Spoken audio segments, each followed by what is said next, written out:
problematic. Obviously, moving the cattle out of the area when it's wet, or making sure that you don't have them in there when it's wet, is an obvious one. And we talked about that the other night. But the one thing that I didn't emphasize, I don't think enough on Wednesday night for getting things done better, is soil testing and adjusting the fertility. So I'm not suggesting that there's a magic bullet that would alleviate the problem that you see on your screen here with just soil testing and then putting the fertility. However, better fertility generally results in more plants, more vigorous plants, generally more root growth that could then bear, more weight, etc. And that's something that I think is really, really important. And while we touched on soil testing, I can't emphasize that enough as one of the first things that you do. I mean, I remember going to a presentation many, many years ago, and I can't remember now who the presenter was, but they did a tremendous job. And the first thing you plant is you plant a post so that you can get your fencing. Okay, well, and some people will argue, no, the first thing that you plant is you plant the seeds because you need to have the grass growing. And okay, that sounds sensible too. But I would argue that maybe the first thing that you should plant on anything, if you're talking about wanting to go grazing, is you should plant a soil probe, and you should be taking a look at soil testing. And I don't think you have to get ultra fancy. I don't think you don't need any of the micronutrients, macronutrients, or just the macronutrients to begin with. Your standard soil tests, and I know that the majority of the folks that are online listening are from Wisconsin. Wisconsin does a tremendous job with their soil testing through the university.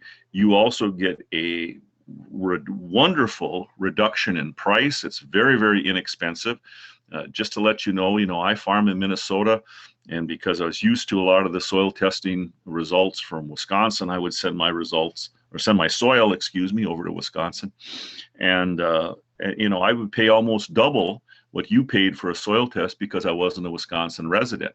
So by all means, use that, use soil testing, and make sure that you have some current tests. Now, you don't have to soil test every year. Every 4 or 5 years is plenty. Just as an aside, again, partially because I was in the extension racket for so many years, I've got soil tests every 4 years since 1993. Three, when we moved on to this farm. And, I've seen some interesting things, and we've tried to go in the same place for testing. But the point is that you've got some type of a record. The second thing that I want to make sure that everyone is aware of is that there are tremendous resources available to you with your soil maps that we have through the NRCS, Natural Resource Conservation Service, through their soil web survey. And that's available online. And if you've got good internet, please, please, please look it up. It's a wonderful resource. And the reason I mention that is that a lot of times you really can see tremendous amounts of information that will benefit you. Now, for instance, we're talking about a pugging problem. We're talking about pugging, which is basically, in wet conditions, the animals punch through the sward, through the root zone, and produce a hole. Basically, that's what a pug is. And then you have the humps and the bumps, and it makes it difficult for. But looking at the web soil survey and looking at your soil maps, you can see what the underlying soils are. You can see what areas that you might have these issues. Now I realize you say, wow, I can just look out of my field and I can know these things. Yes, you can. And your observations are very, very important. But it's also important to be able to then field truth those observations with some of the soil survey data. And one of the things that I find quite often, people will tell me, well, I've got a clay soil. I've got a clay soil. And that could be true. And I know, especially in Wisconsin, in the central part, you've got the clover belt, a lot of clays. If you go over some of the eastern parts of Wisconsin, lots of clays. However, there's many places where it's not actually clay that you have. It's that you have a silt. You have a silt soil, and that many people misdiagnose that. And because of that, the things that we do for amendments, etc., are different when we know what kind of soils that we have. So that's something that is really important.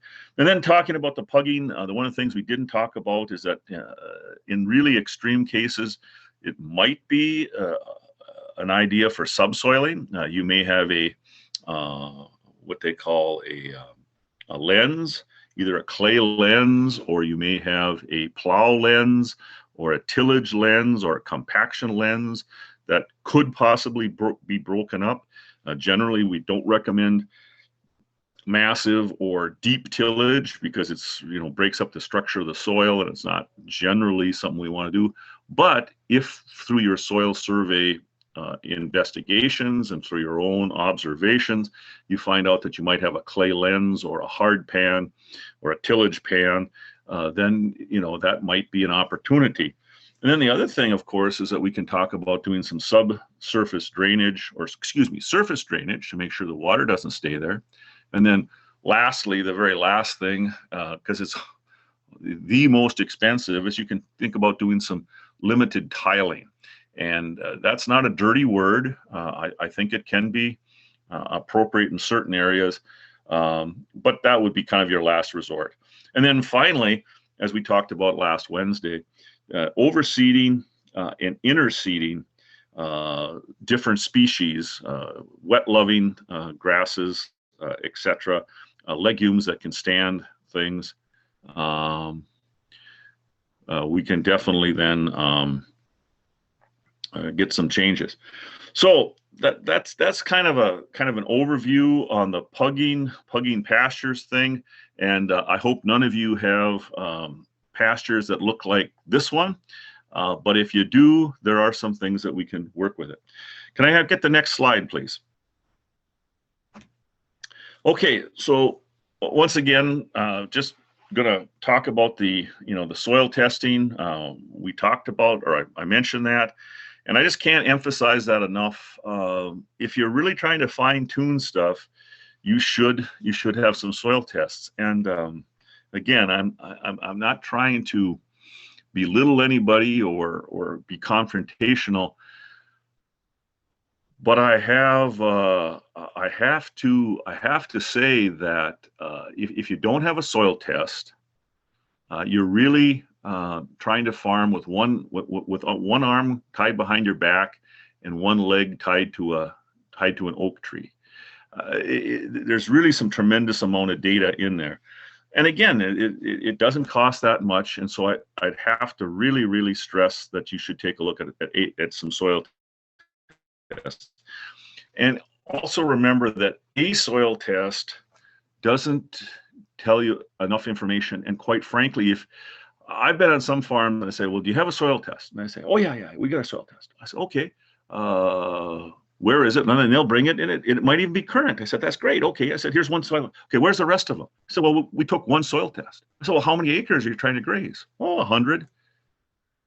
Well, then, quite frankly, one soil test is probably worse than having no soil tests, because what the standard recommendation for Wisconsin and for the Midwest is that for every 5 acres of soil, you should have one soil test.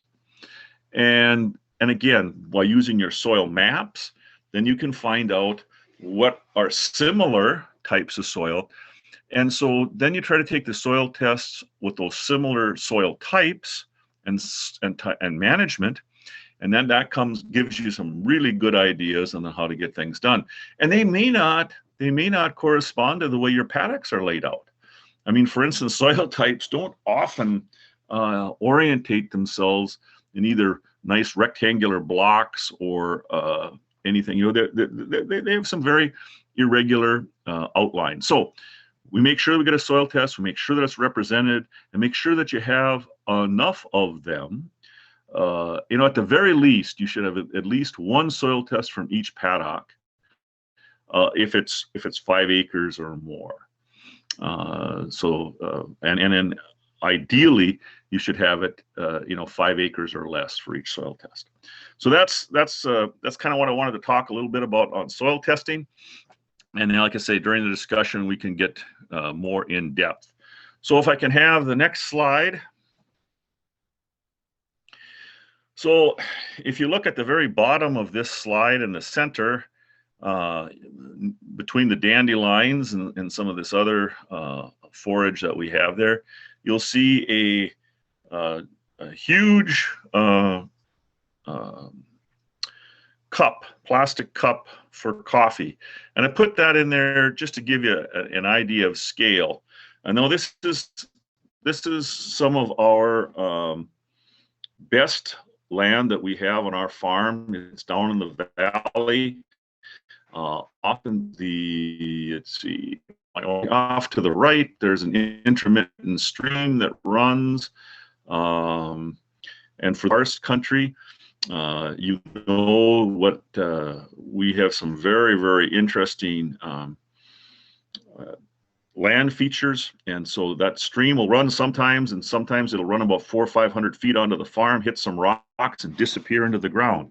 And I always like to bring that up to people when we talk about groundwater protection, because it's really frustrating when I see my neighbors that corn and bean everything and spray the hell out of everything. A lot of that stuff is going down into our drinking water, and that's why about 80% of our wells in Fillmore County have detectable ag chemical and fertilizer in it. And some of my farming friends foam at the mouth and, oh, why are you talking about that? And I said, well, because we're farmers, we shouldn't be exempt from destroying the environment. I mean, we should be working with it. So what I want to say here is, I'm going to kind of switch gears and talk about different seeds. And this is a little bit tall here, but just going to turn the cattle in.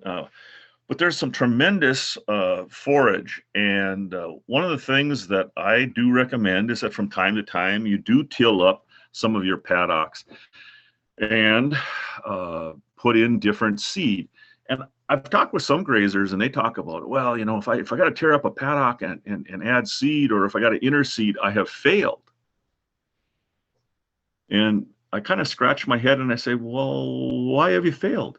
Well, if I would but just manage the way nature had it, like the buffalo, when the buffalo herds roamed our area, everything would be just perfect. And I'm being a little sarcastic here, but not a whole lot. And my rejoinder to that has always been, farming is not a natural system.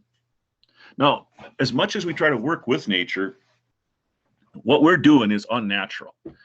And please, wherever you are, get that into your head. I'm going to be a little direct here. What we do is not natural.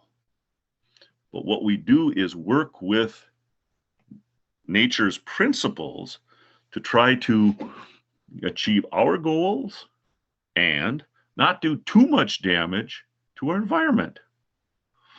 So that's one of the things that I think is very important. I just saw a quick message about broadcast seeding, and I'm going to be talking about that. But I can bring it up right now. I mean, adding seed any way you want. There's hundreds of ways of adding seed, and each one of them has advantages and disadvantages. And so if you're talking about broadcasting the seed on top of an existing pasture sward, nothing wrong with that.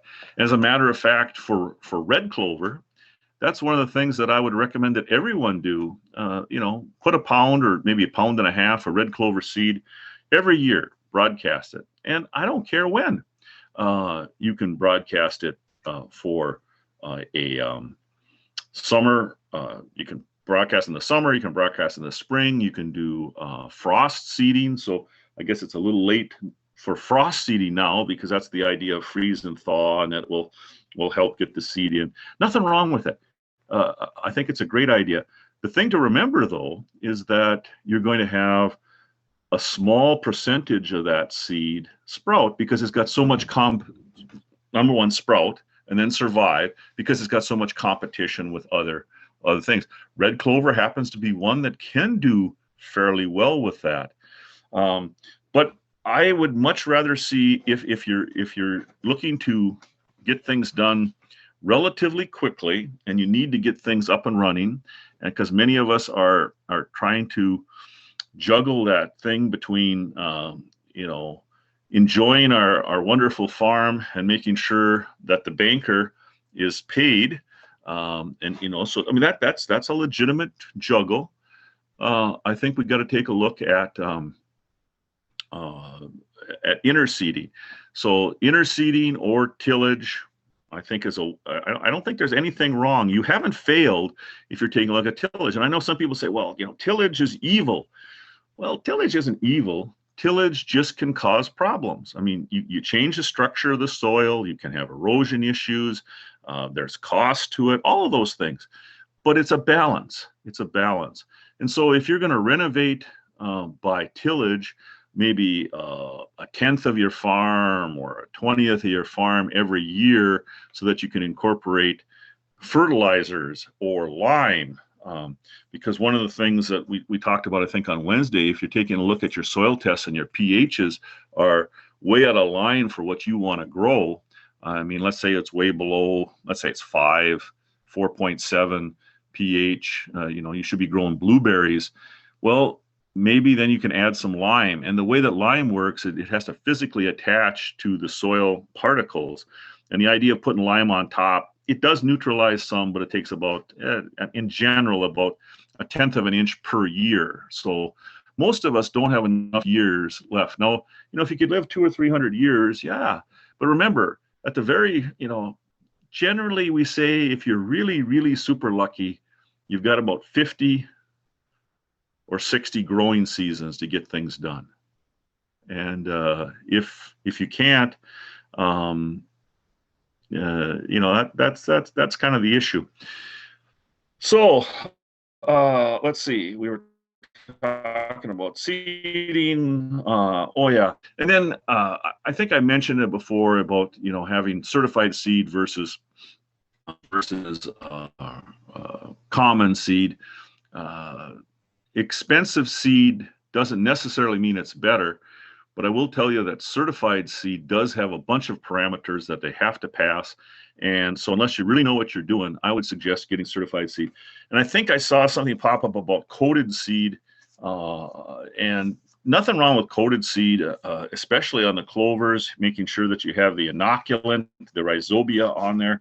That's very important. Generally in the Midwest, inoculant for most of our clovers is pretty unnecessary, because clover has volunteered almost every place, and the rhizobia seem to be everywhere. But I will say that for some of the more exotic clovers, for instance, Kira clover, I would never plant Kira clover without with a specific Kira clover rhizobia inoculant on it. Either has a coated seed, or if adding the rhizobia to the bag of seed, which is a fairly straightforward way that you can get that done. But that's something to think about. And yes, we should definitely view that. Can I have the next slide, please? So in the previous slide, you saw a bunch of different grasses and legumes. And in this particular slide, you see basically two. There's just basically two grasses here. And that's something to think about when you talk about mixtures, when you're going to renovate. What are good mixtures to have together? And quite frankly, there are some that work better than others. Some of it's just pure, whatever you feel, what's your personal preference. And some of them are just pure death. You just cannot make them work. And no matter how much you want it to happen, it isn't going to happen. And so let me give you a couple examples. So first, let's just talk about different growth patterns. And I've seen this over the years, over and over again. People say, aha, I have hit upon the perfect solution. I will plant warm season grasses with cool season grasses. And so when the weather is cool, I shall have wonderful grass with my cool season species. And then when it gets really, really hot, my warm season species will kick in, and I shall have wonderful grass then.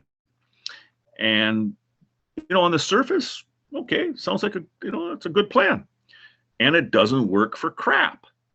Why? Well, partly is that the warm season grasses, because they have such a different growing pattern, they're C4s, which means their metabolic pathway. They need quite a bit higher temperatures to get things kick-started. So, that 60-degree soil temperature, and they can process stuff in the 80s and 90s for air temperature, no problems. Whereas our cool season grasses, 40 to 50 degrees soil temperature, and that 70 to maybe 85 is where they can do just fine. And so what happens is you plant them together. They don't want to play well.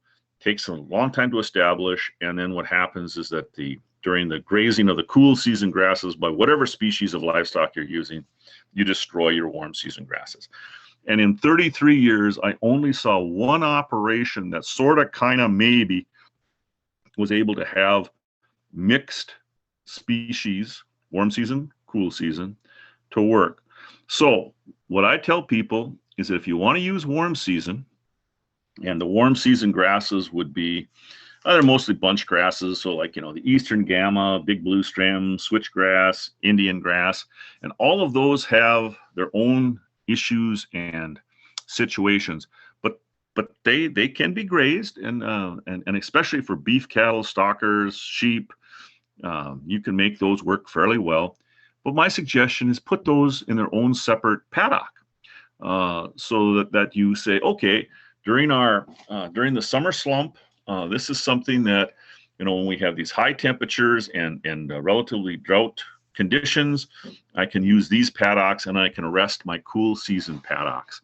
But remember, until climate change moves things farther this way, and of course we know that things are moving, unfortunately, predominantly cool season grasses are going to be what you want to have mostly on your farm. So that's talking about, making sure that, if you want to mix them, don't. And then you can have special paddocks with some of your perennial warm season grasses.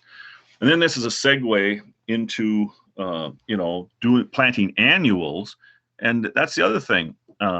Plant annuals, warm season, and they can be the sorghum Sudans, they can be the millets,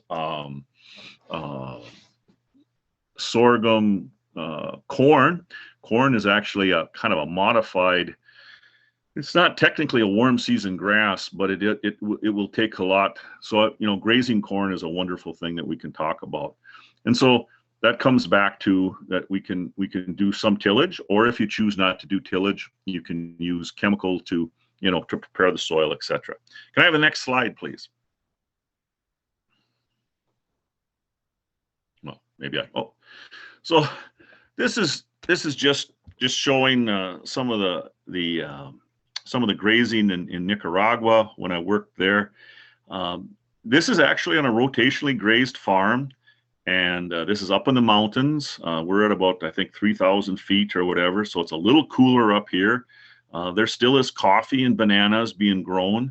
But the reason I incorporate this is that even here in this situation, these folks are adding different grasses, improved varieties to try to help out with their grazing situation. And so whatever your situation, and I think I saw a little chat balloon come up that somebody said that they had quite a bit of pasture that looked like the one from Guyana, which I certainly empathize and sympathize with you. Yeah, there are ways that we can improve things. So can I have the next slide, please?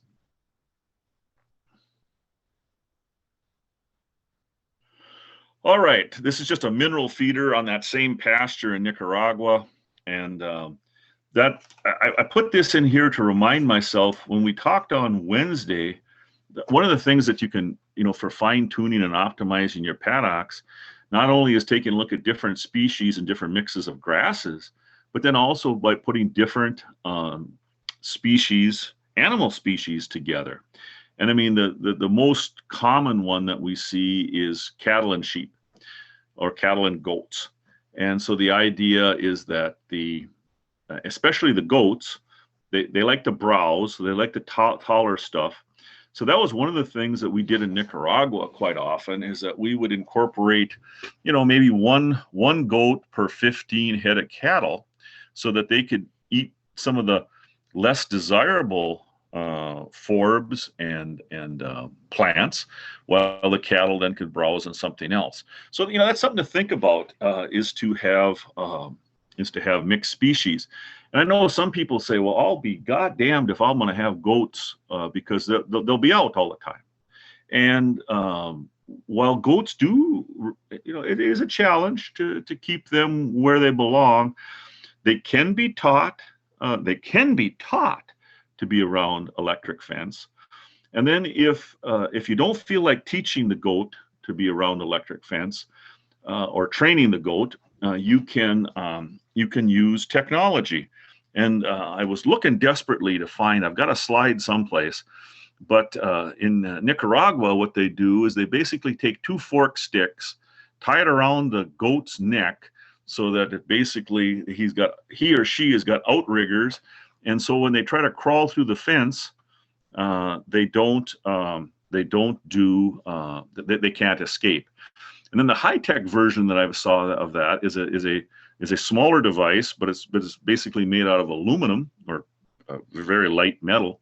And then of course with the electric fence, when they try to go through it, they touch that, and then they get a tremendous shock. I saw a chat bubble pop up about do different breeds of cattle graze better, and the answer is, the short answer is no, absolutely not. The longer answer is that many people will tell you, well, of course, blah blah XYZ breed will graze better. My red Devons, or my white Parks, or or the Jersey, and they'll tell you they graze better than what? Well, than Holsteins, or them. The truth of the matter is, grazing is a learned practice, even among cattle. I mean, they're designed so that their necks go down, and everything will work so that they can pull forage in. So it's got to do with training. So after a couple of generations on pasture, all of these cattle are going to graze the same. Now, having said that, there are some predetermined dispositions for the amount of forage that they want to consume. So bite, the amount of bites, jaw strength, and other. I mean, there are some genetic things there. So for instance, those of us who are in the dairy business, when I started getting New Zealand semen for New Zealand Holsteins and New Zealand Jerseys, there was some differences that I noticed. And one of the things that I noticed is that they are pretty aggressive grazers.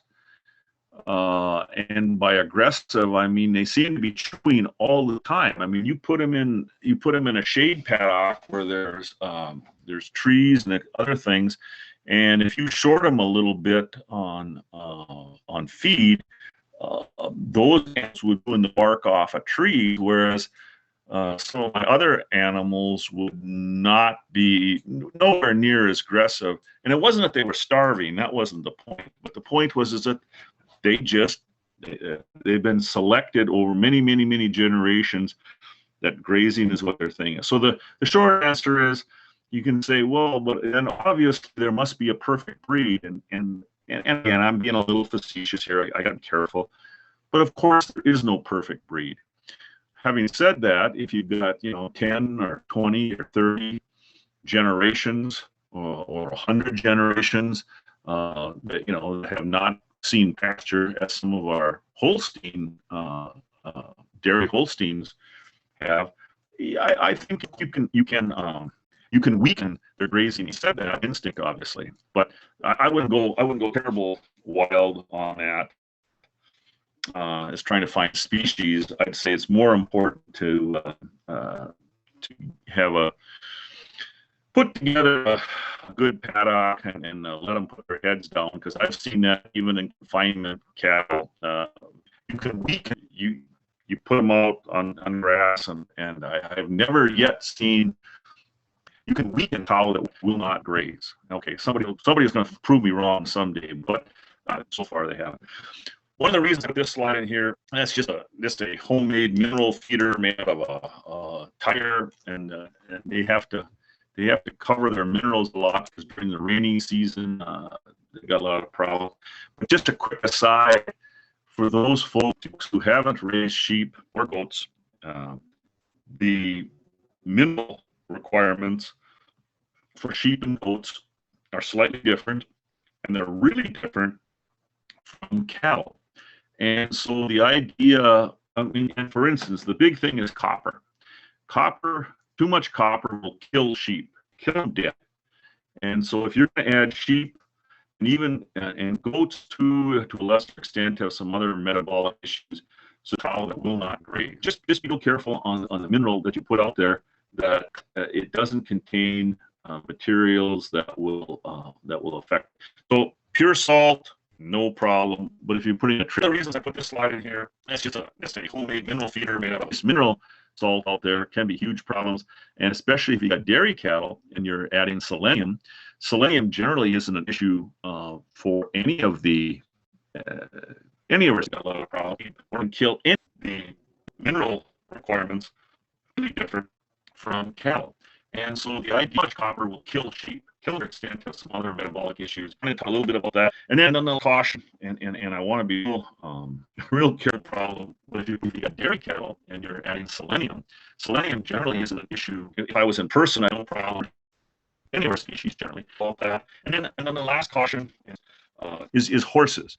And mixing horses with our species generally, but too much with sheep and other things,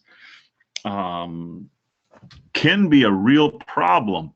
And there's nothing wrong with horses. They're good, so they can utilize some forage, but they're not tremendously good at it. And horses have upper and lower teeth, so they can just scrape. I mean, they can just basically take the pasture down to 1/10 of an inch, and so that's not so good. That's not so good.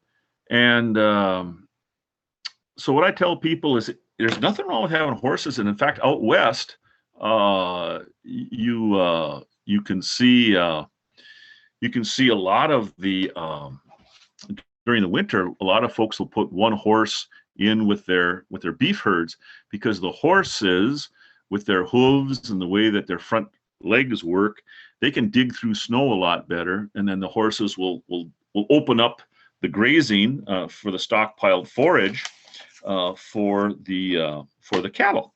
And so it's okay. But the thing that I just caution people on is that if you are, and I've worked with a lot of Amish on this, because many of them use horses for transportation and quote unquote horsepower for tillage or other things that are on the farm, is that it's a real balancing act. If you're going to have quite a few horses, 5, 10 horses, along with maybe 20 or 30 cows, to get this, to get the species mix right the paddock. And what I just would encourage people to do is that, you know, just make sure that you cut down on the number of horses, don't have too many of them in there, and then make sure that you do have some good rotation. Can I have the next slide, please? Okay, well, this goes into some renovation of pastures. I had this slide on Wednesday, and this is a paddock that was somewhat of a problem for us. You'll notice there's a fair amount of thistles there, and we've got young stock. This happens to be, I believe, bred heifers, I think, in this particular slide. But when we talk about renovating and fine-tuning pastures, one of the things that I talk about always is that you have to be thinking about doing some clipping.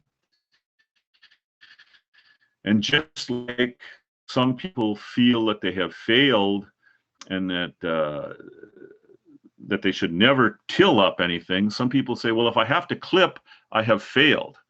And I look at it once again, I go back to that. You know, farming is not actual. It's we're working with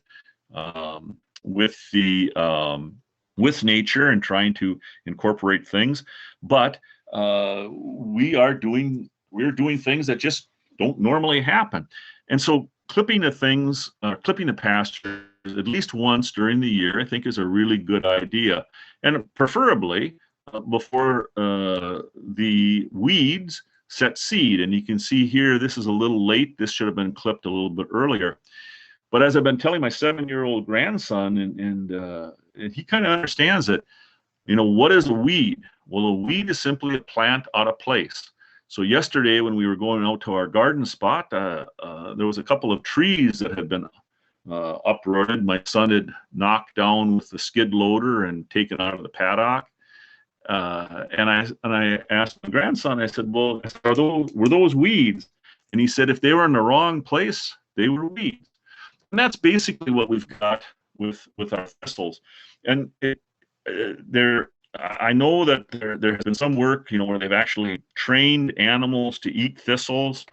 I can't remember. I think it was Kathy Voss. I think, no, I might be incorrectly, but I remember at one of the grazing conferences, they had a really nice presentation on how to teach your animals to eat thistles. Out west, where you only have, you know, like 8 or 9 inches of rainfall, that might be a really good idea. Here in our country, where we have 35 to 40 inches of rainfall, I would strongly suggest that you figure out about clipping some of these things, and with management, and then interseeding different legumes, where you only have ones of different grasses. That you move the weeds and thistles in general out of the way. Also remember that, you know, we basically have two types of thistles. You know, we have our perennial thistles, which are the Canadian thistles, and then we have our annual and biannual thistles, which would be, you know, the sow thistle, plow thistle, you know, all the rest of them. And so just where you only have one, and then know what you got out there, because obviously the Canadian thistle spins by rhizomes. Actually, it's not a true rhizome, but it's tillers, if you will. And so they're a little bit more difficult to kill. And then the other part of it, which is I know some people choose not to use any chemicals, and I respect that. Weed you. However, if you do choose, I think this is a great opportunity to do some spot spraying especially on the Canadian thistle. So, you know, mow them, let them regrow 6 to 8 inches, and then maybe spot spray some stuff. And again, if you choose not to use any chemicals, that's fine. There's nothing wrong with that. But then, like I said, make sure that you give them some competition, both with the mowing and then with putting other grasses in place. Weed zones, actually, it's not a true rhizome, but so there.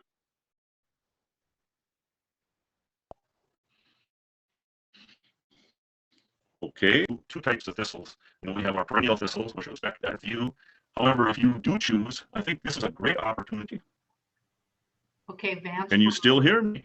We can still hear you. You kind of broke up there for just a moment. Let's try again, see if it goes.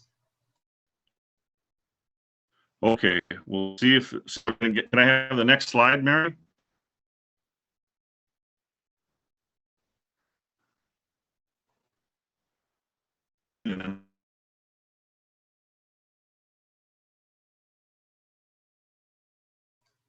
Vance, we can't hear you.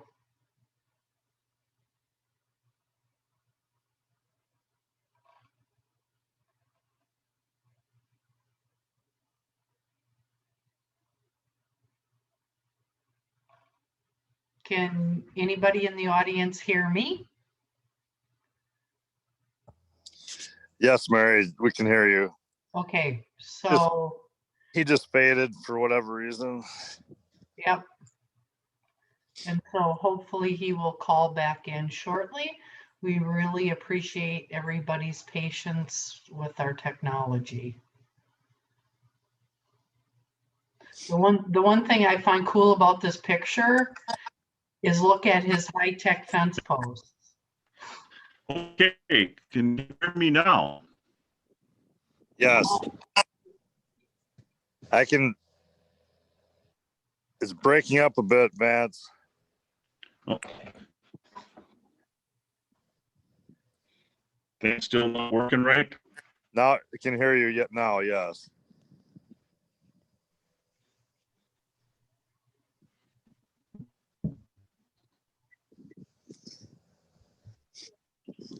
Well, maybe while Vance is coming back to us here, we could talk a bit more about weeds and really how important it is to stay ahead of them ever going to seed, basically.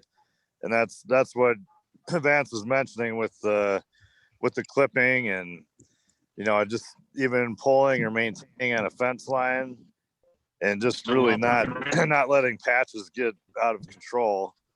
One area that's typically a concern with grazing is if you bring in hay, you know, be careful about the off-farm purchase and look at where you place, you know, bales that may have come from a weedy field. You know, you can kind of control that and just be, you know, pay extra attention to mowing there.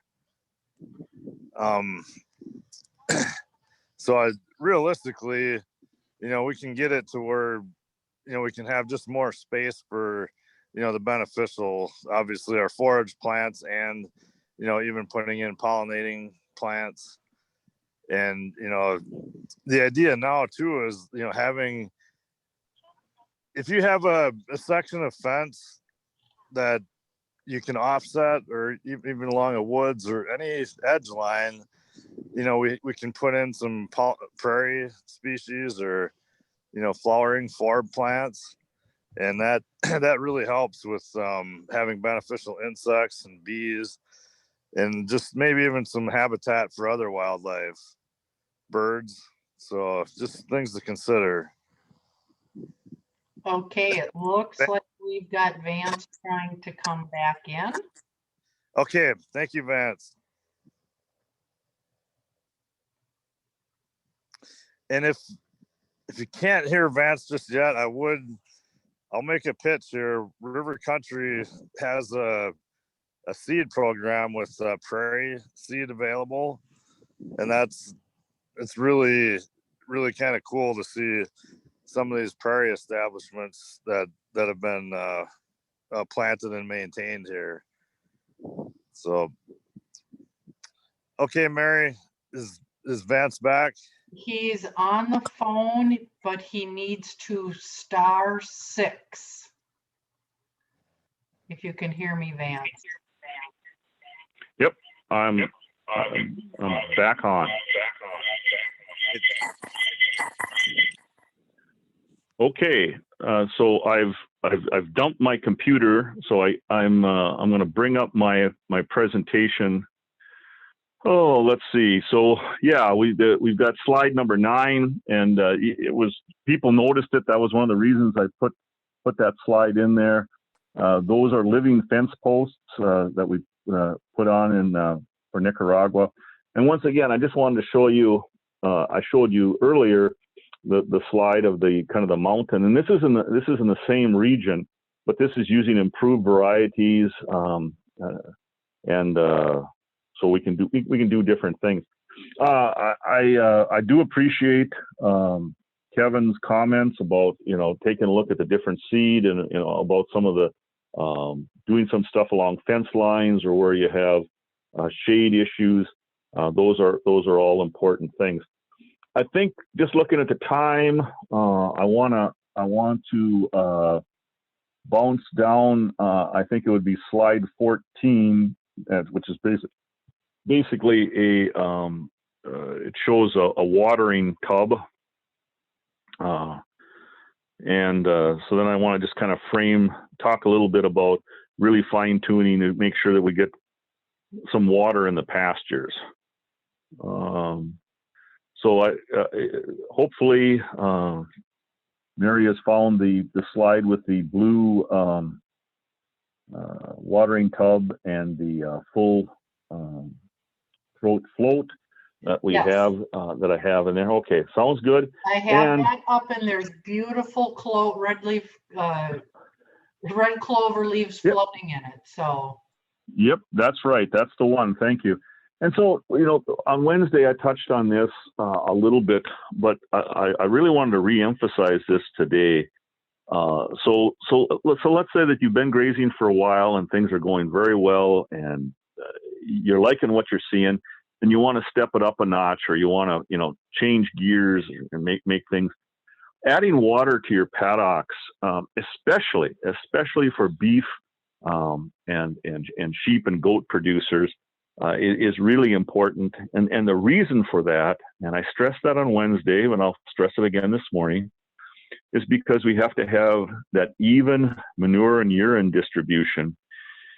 And if you have a central watering area, and if you have or you have a creek running through your property, and you always allow the cattle to go to the same place to water, many people will, they'll harden up a place, add gravel or whatever, and that's fine. I'm not saying that having cattle drink from a creek is evil or bad. I'm not saying that. But what I am saying is that it's detracting from your overall goal of trying to get even manure and urine distribution. And if you go take a look at some of Jim Garish's work from down in Missouri, it's just really astonishing. He did a distribution study, and the long and the short of it was basically, he said, if cattle are no more than about 600 feet away from a watering area, they can see each other because they're herd animals. They'll go back and forth in onesies and twosies and drink, and so you can get by with a very small watering tank. As you can see in here, here's a half of a 55-gallon barrel, and we were watering 100 and some cows at the time, but they could come back and they could see. The and part is, but he also did a study taking a look at if you allowed the cattle to go back to a central point to drink, and then he measured the urine and the manure spots, and he had a grad student doing that now. And these days they probably just have a drone flying overhead and get it all done.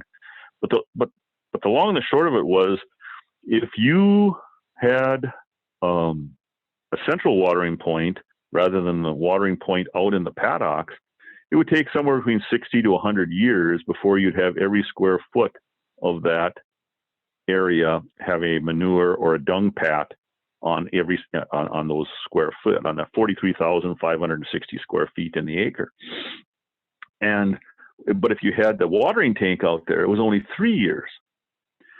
And again, you can quibble with his methodology, and you can say, well, the point is that it's a huge difference in getting it evenly distributed. And as you well know, all of us who have grown gardens and grown crops, if you don't fertilize uniformly, you're going to have some issues. So getting water out to those areas is super important, because you're going to get that uniform urine and manure distribution. The other thing that's really important, and think about it from just a production point of view, it takes calories for those cattle to amble back and forth to a central watering area. And if it's a fair distance, you've got some issues.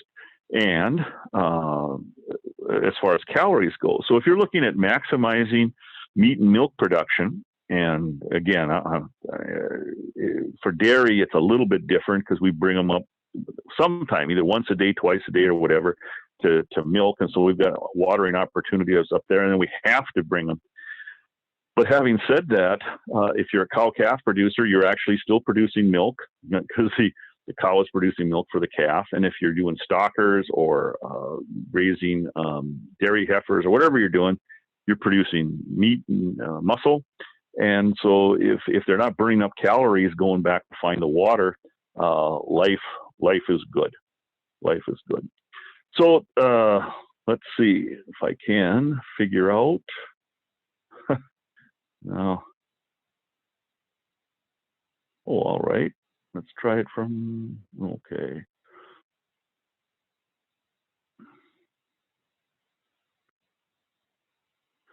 Yeah, just in the effort of, let's skip down to, I can't, it's the slide with, there's some grazing corn being planted in the bottom of the valley, and you can see that one part has been harvested and the other part is not harvested, and there's no cattle in it. You could skip down to that one.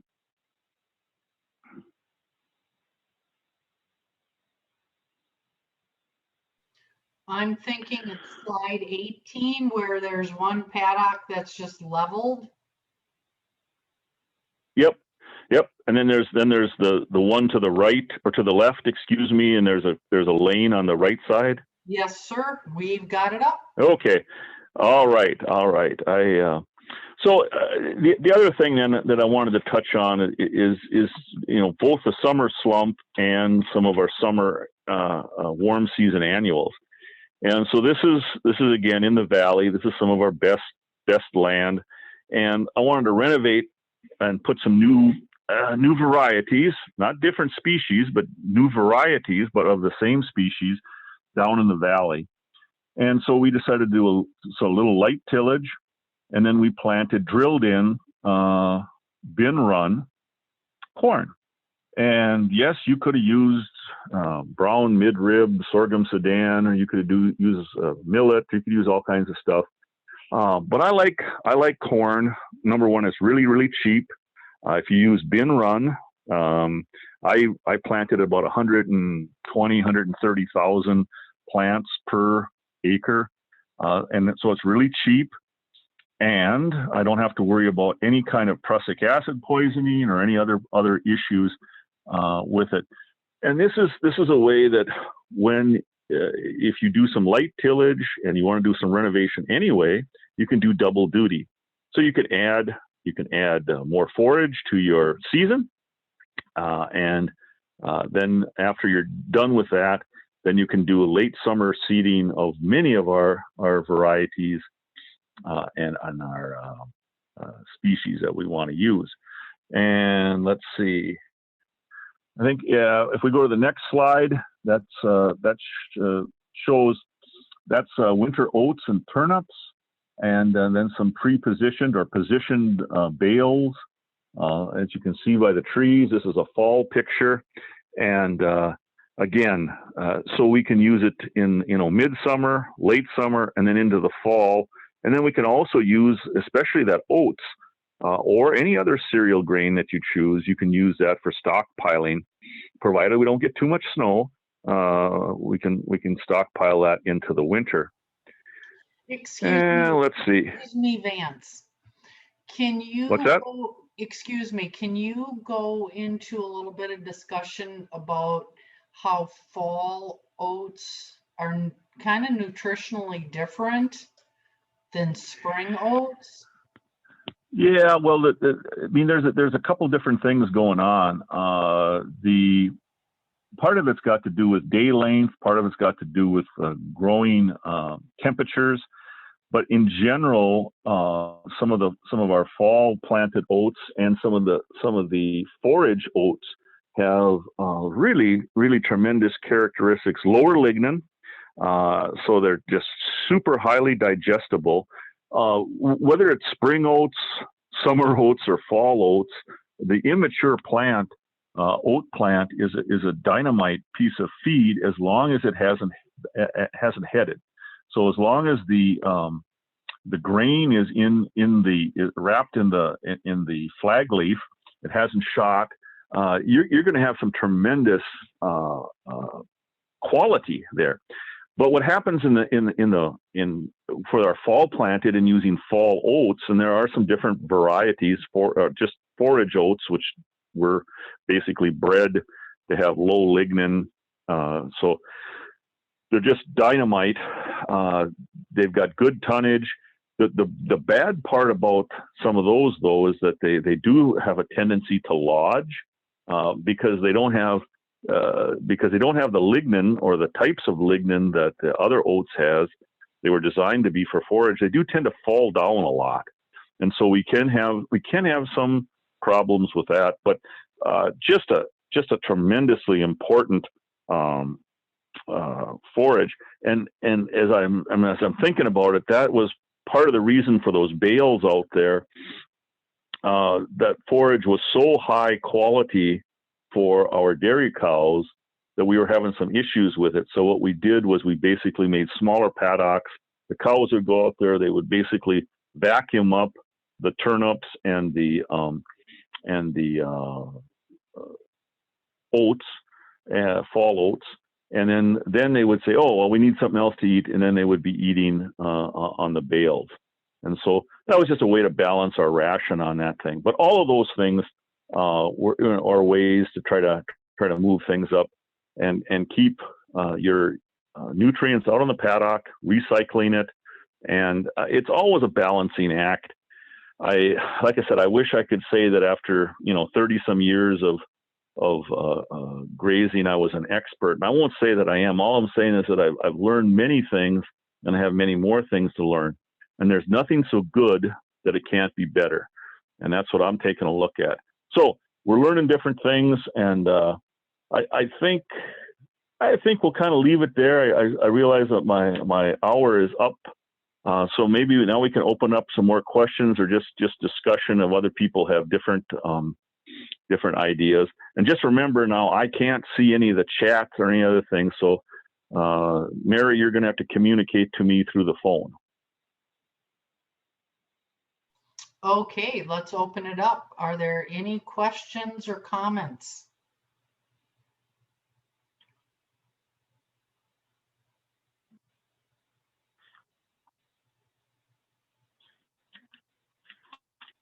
Okay, let's see here. Okay, I'm not quite sure what preheated oats is. Preheated oats also good as a harvested forage? Pre-headed, maybe. Yeah, I think so. Absolutely. It's just like any other forage, as long as it hasn't shot ahead. Once it goes, all of our forages, once they start shooting the seed head, then they put all their energy into putting nutrients and into the seed, to the detriment of the rest of it. But yeah, you can harvest that. You can certainly harvest that for feed. It's almost impossible to get it dry, so you're going to have to harvest it as a baleage. But yeah, really dynamite stuff.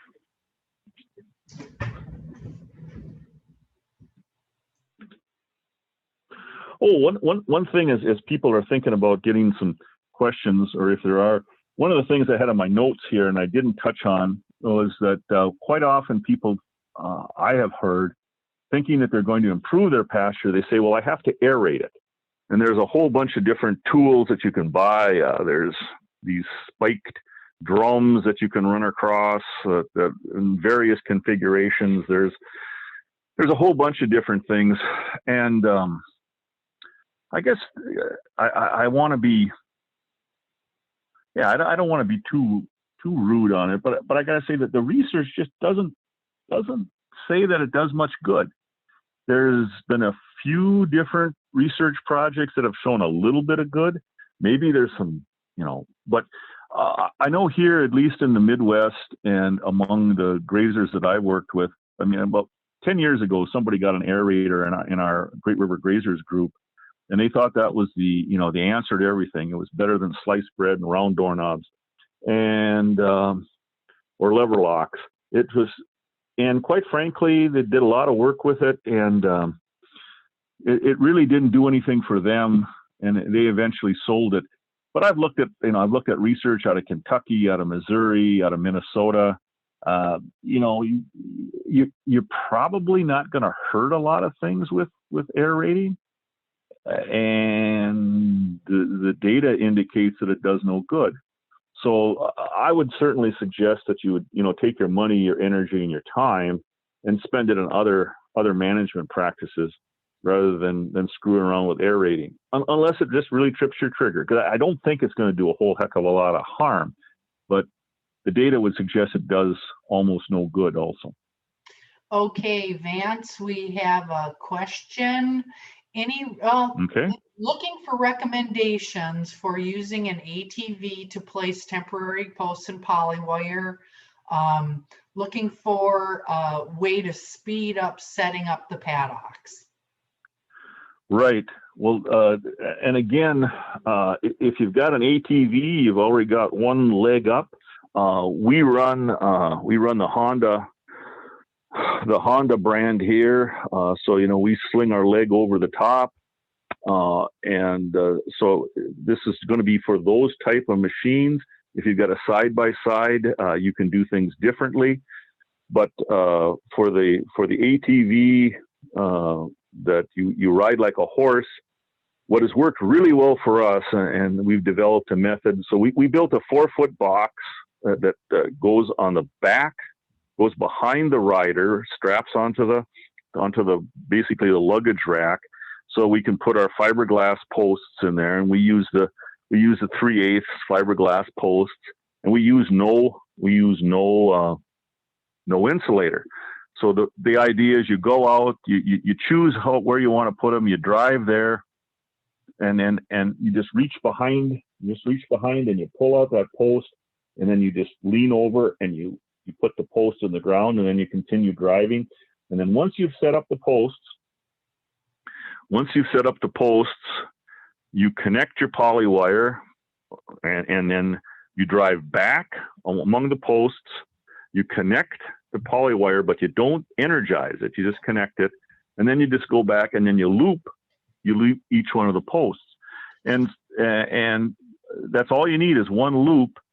And then if it isn't tight enough, as you come back, you simply move the post in or out to tighten it, and poof, you're done.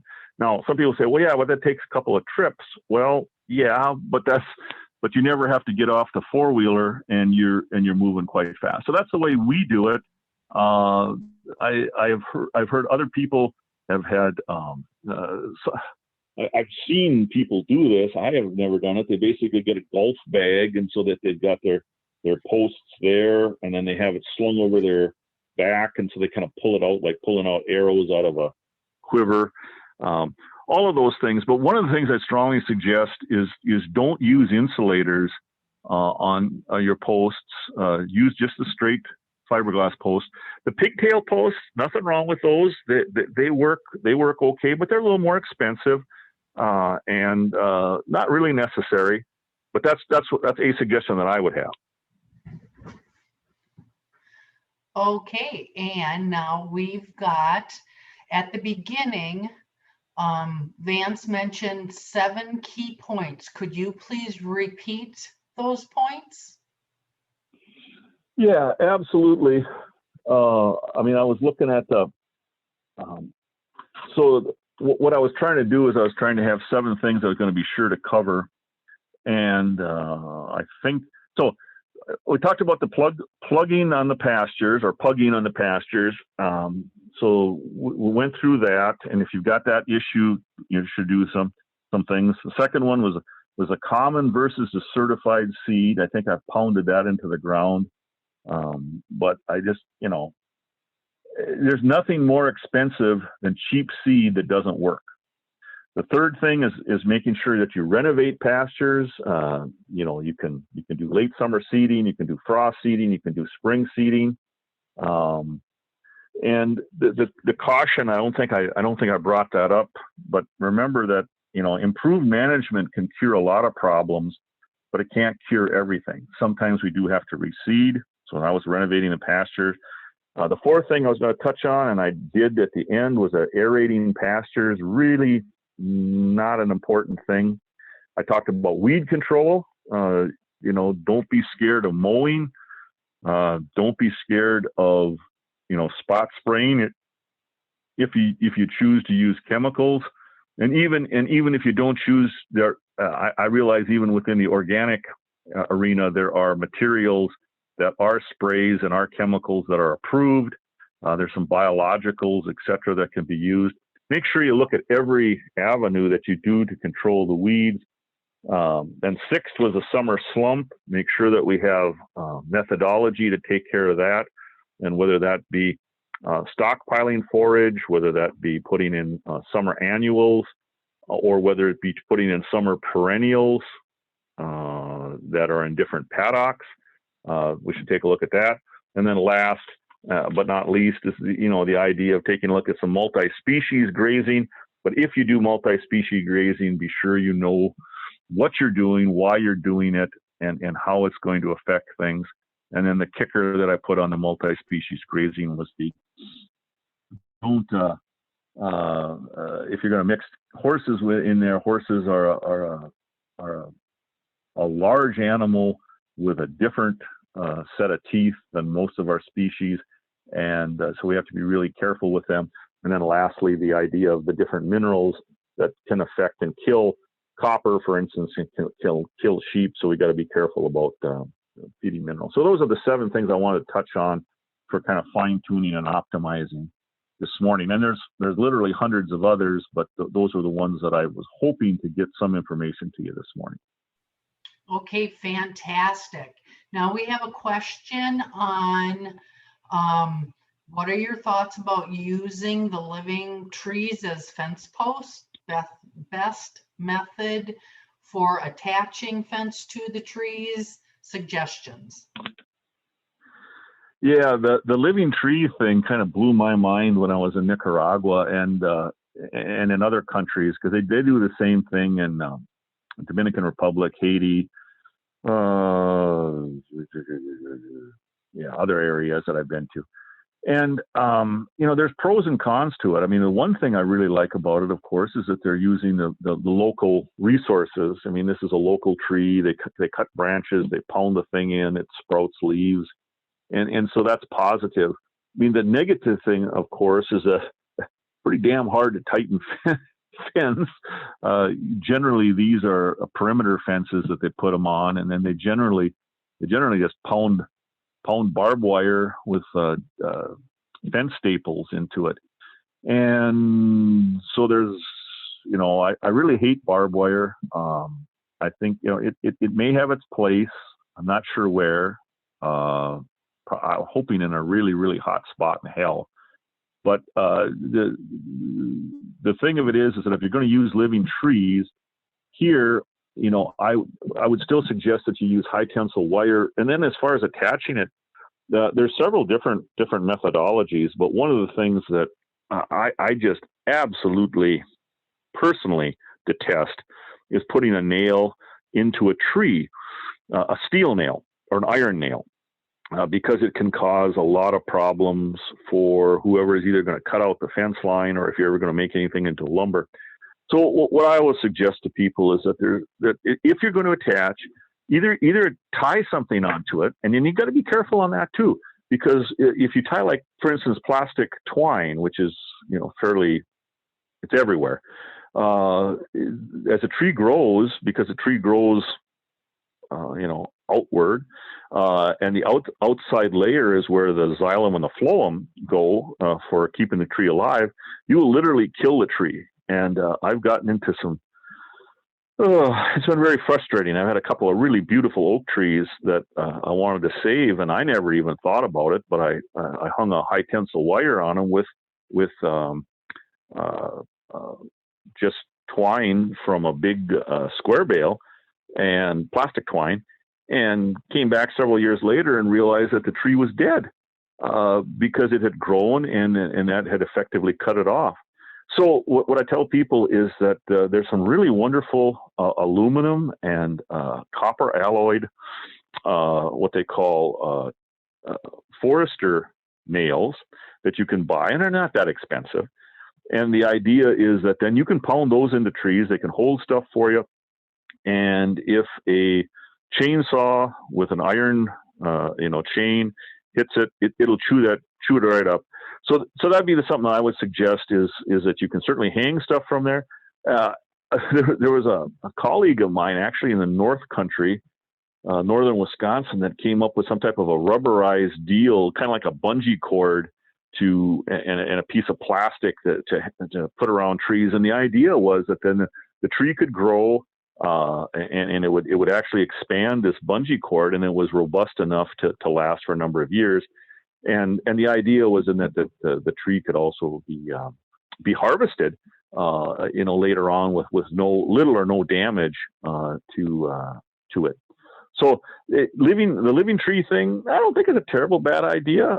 Just be a little careful. Those would be some caveats that I would think of. Awesome. We do have another question.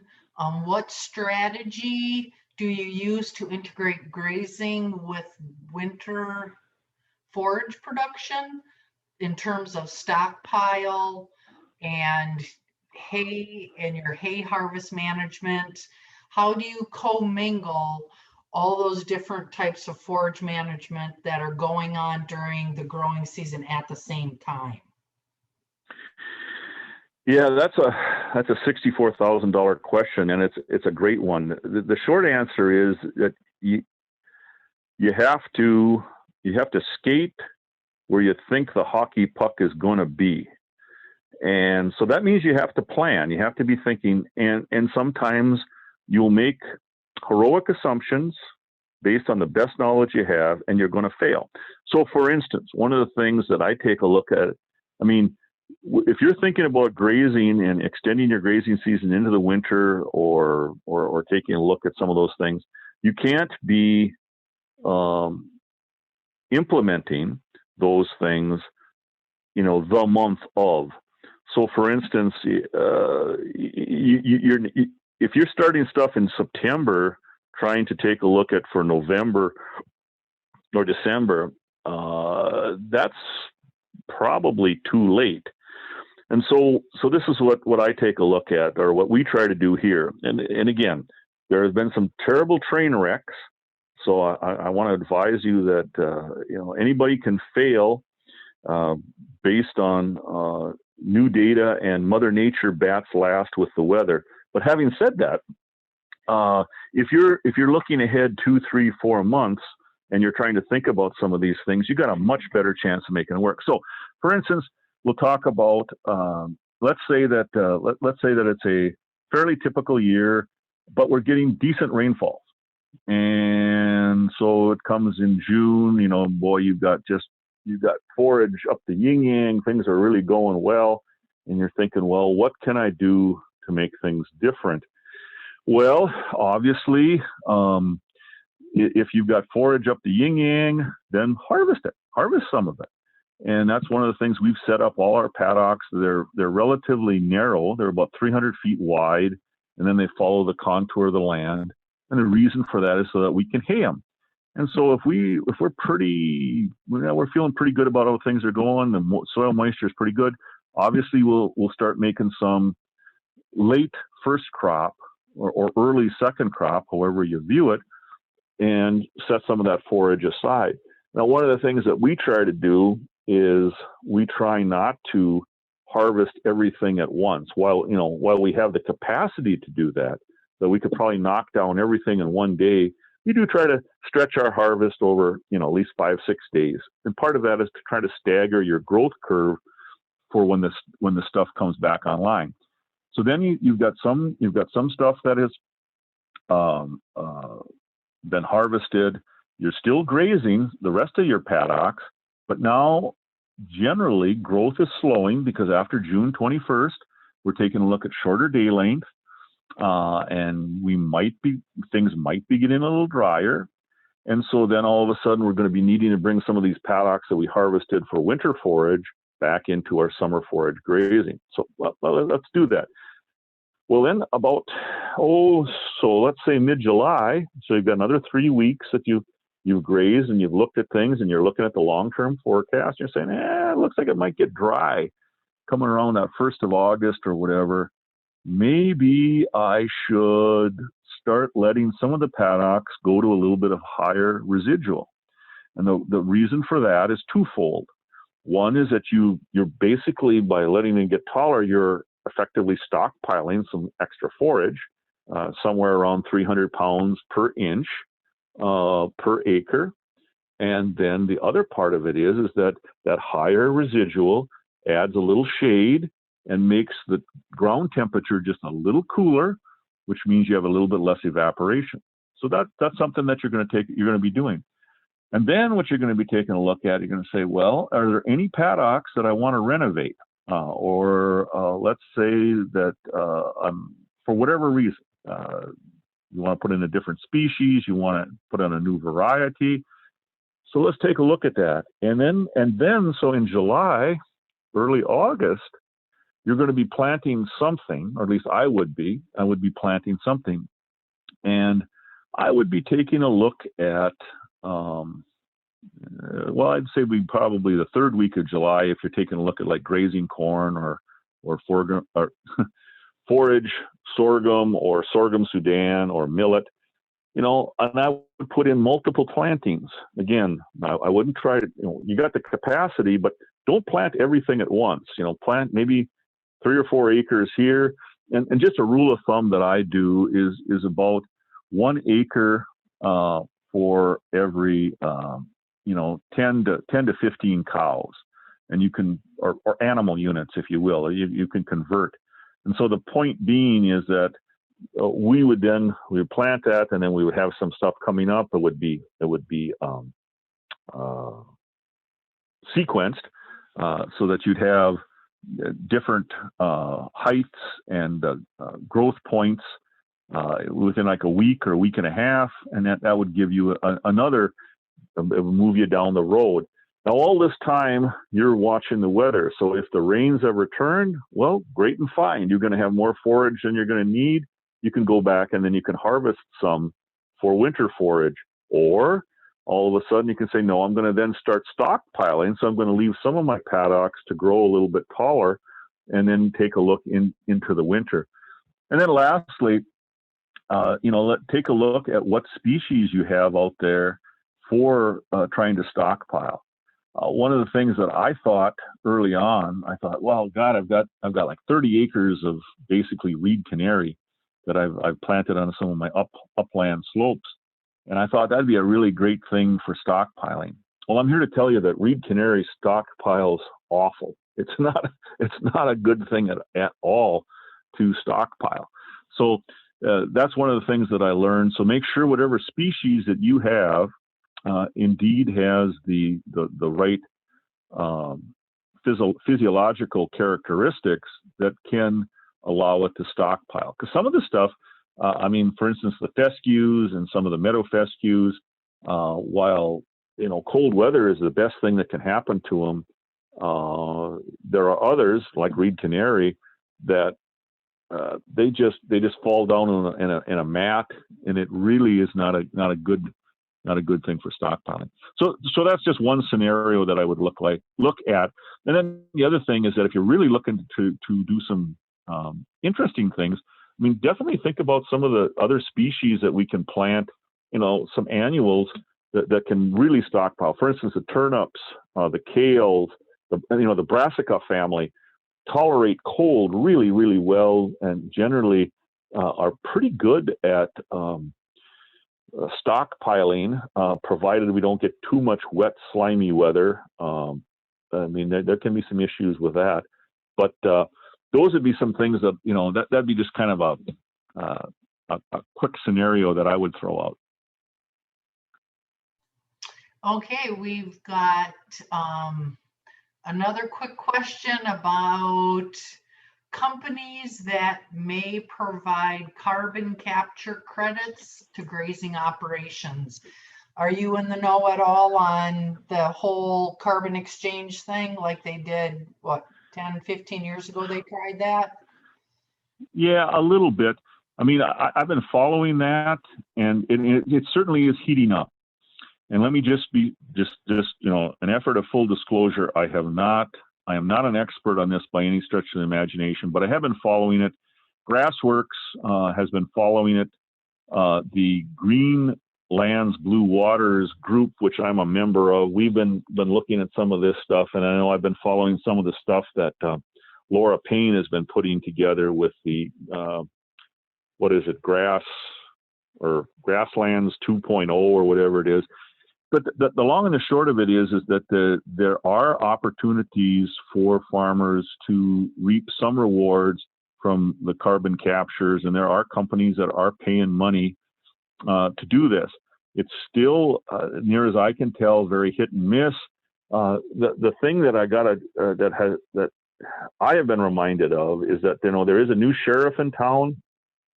We have a new administration that is has a very, very different outlook on how to do things, and when we take a look at how to utilize dollars through the USDA, I think there's a really, really good chance that we're going to see both private, which already exists. There are some private companies that are paying for carbon units or carbon sequestration.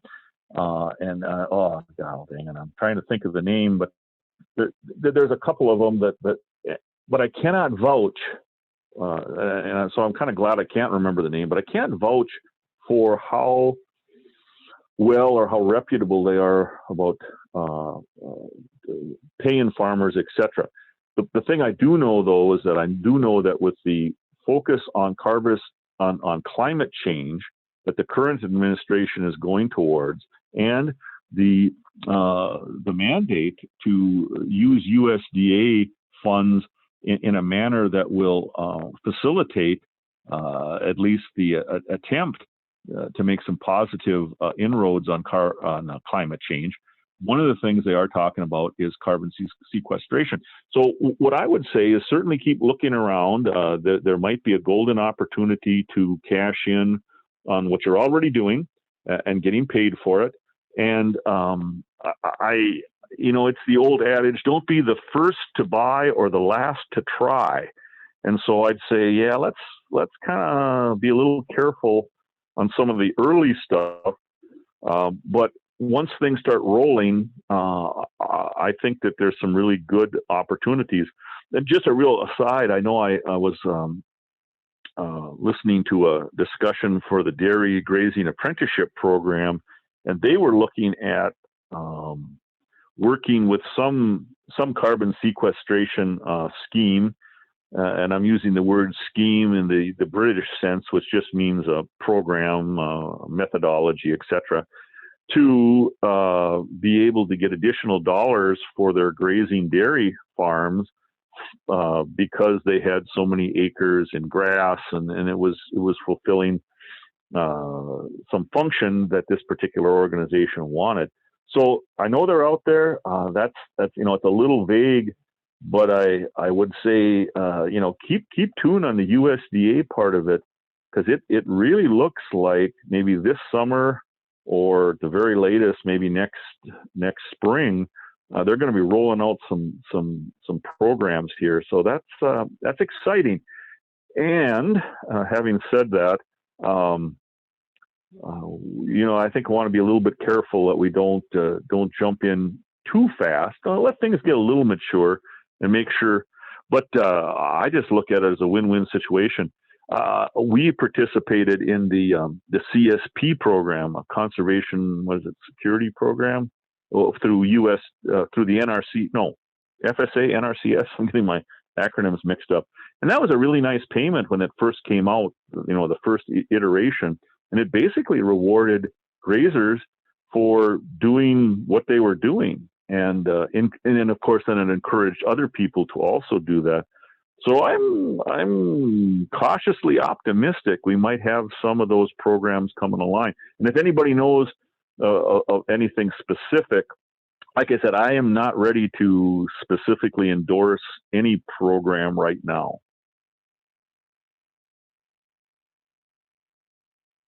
Okay, fantastic. Are there any other questions out there? I know Roberta put a shout out. Folks in and around the Black River Falls area, or if it's a rainy day, take a drive. They've got Gallagher pigtail posts on sale. And she also referenced a Premier One cordless drill compatible reel for winding. Have to add $5 on for the tool. They got one, they're gonna give it a try. And hopefully Roberta will be able to let us know how that works. Absolutely. And there's a lot of really interesting things out there. And some of them are just neat, and some of them are just awesome. You shouldn't be without them. And that was one of the things the other day. I had a gentleman stop by here who was grazing, and I couldn't believe it. He was actually doing a pretty decent job of rotational grazing, but he refused. He would not use polywire because he said polywire just wouldn't work. The deer would destroy it. And remember, it isn't what you know that's so dangerous; it's what you know that ain't so. And I assured him that we've been using polywire on this farm for, since we started. And I've had deer knock down fences, but I've never had a deer break a polywire. And once the deer get used to where the fences are, I've watched 15 or 20 deer run across my farm and jump over, every 300 feet they'd be jumping over a polywire. And so, don't be, sometimes what ain't so. So just be careful. And that's why I say, great, try some different technology. It may not work, or it might be the best thing that you ever tried.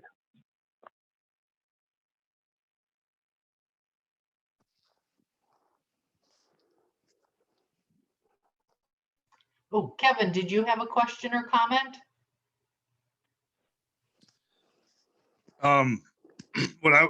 Excuse me. What I was going to say is, Vance had a really nice answer with the haying question. How to basically manage your entire, grazing and haying operation if you're trying to size your cattle or livestock for the land base and do most all of your hay production. I mean, there's a lot of options in there, but what I appreciated was the mindset that you have to manage and be adaptable, and just day to day, have first off a season plan and be observational, looking at everything, and then planning and having the tools. And maybe if you don't have hay equipment, you can just have a good custom or neighbor that you hire, so you can get all this done. And it's very critical. I mean, you can't just, okay, well, it's June now, or maybe I should have a plan for how we're going to hay. It's just doesn't work that way.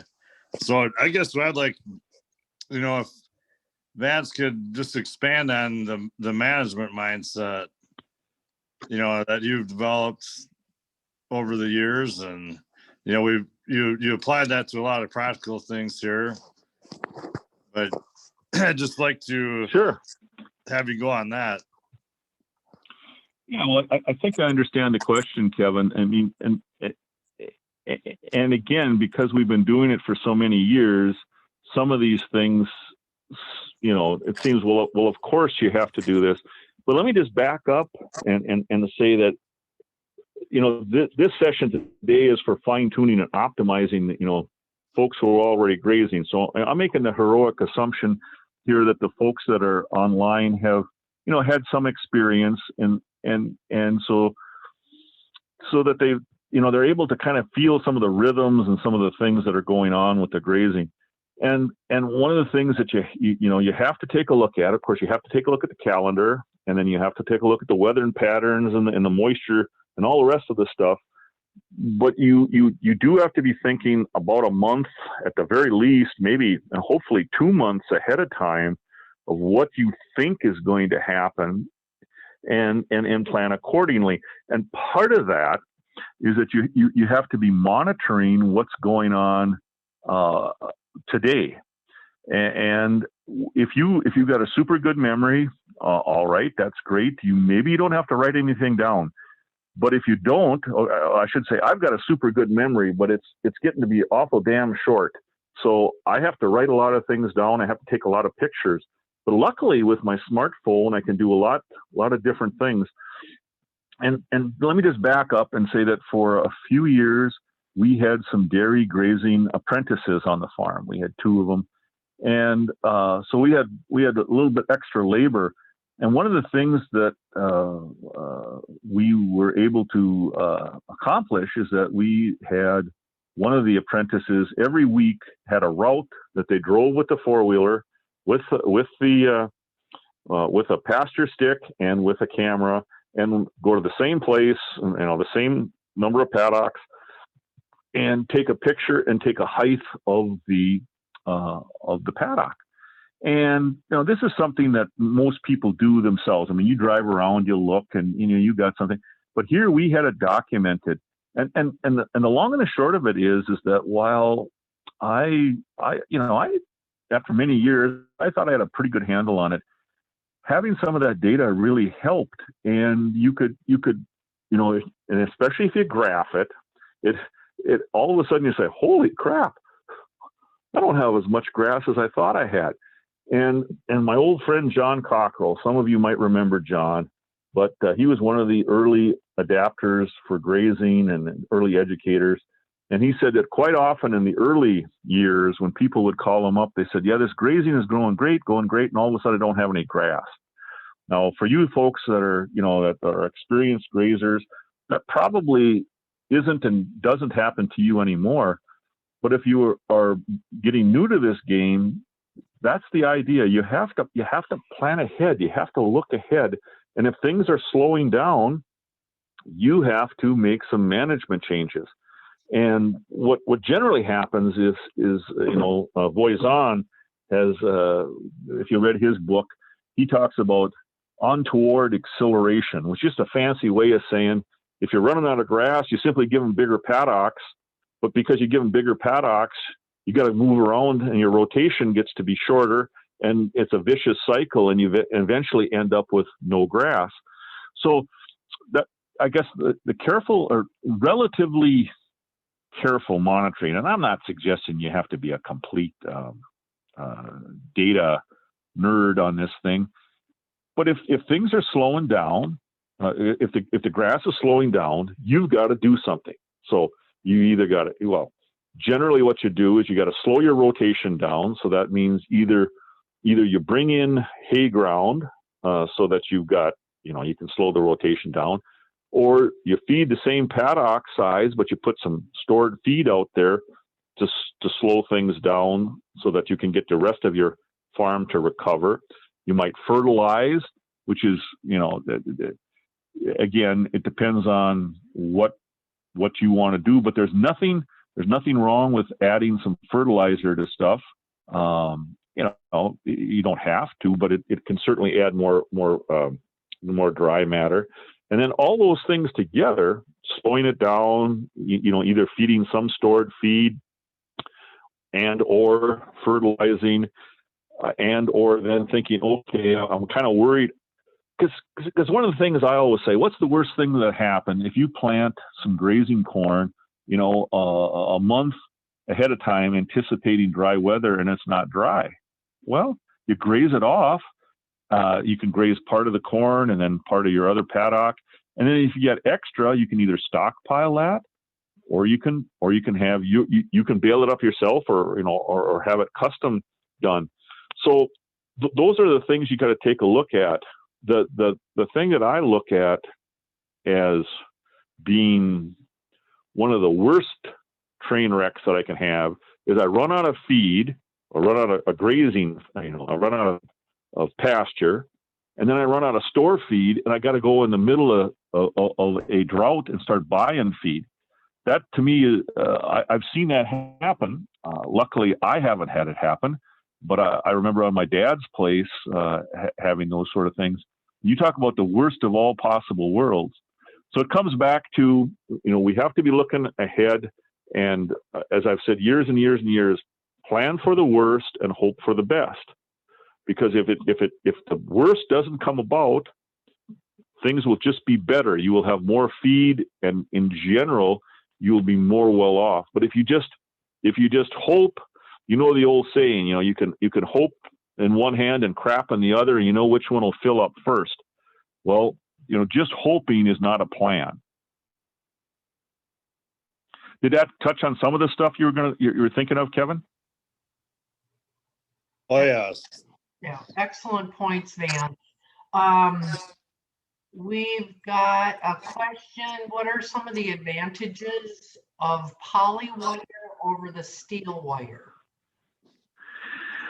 Well, again, the technology, the poly wire is just wonderful stuff. I don't care if you're going to buy it. I would suggest buying good quality material, good quality poly wire, and that basically, the 7 to 9 strands of stainless steel woven within the various fiberglass plastic wraps, and Gallagher, Premier, Stay Right, all of those are good brands. Dare, yeah, it's kind of questionable, but the point is that for temporary fence, poly wire is great, and small runs, maybe 400 or 500 feet would be the maximum that I'd want to go on poly wire, though I've seen people fence their entire farms with it. But the point is that we have poly wire and we have high tensile fence, and I know some people say, well, I can use that 18 gauge stuff.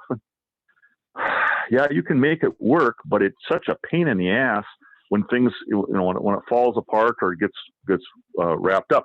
So the point is that for short runs, for making your paddocks into the size that you want, what I always say is use your high tensile wire for your perimeter fences, and then maybe for several subdivisions within your perimeter fence, that you can use your poly wire to make into smaller fences, or smaller paddocks, excuse me.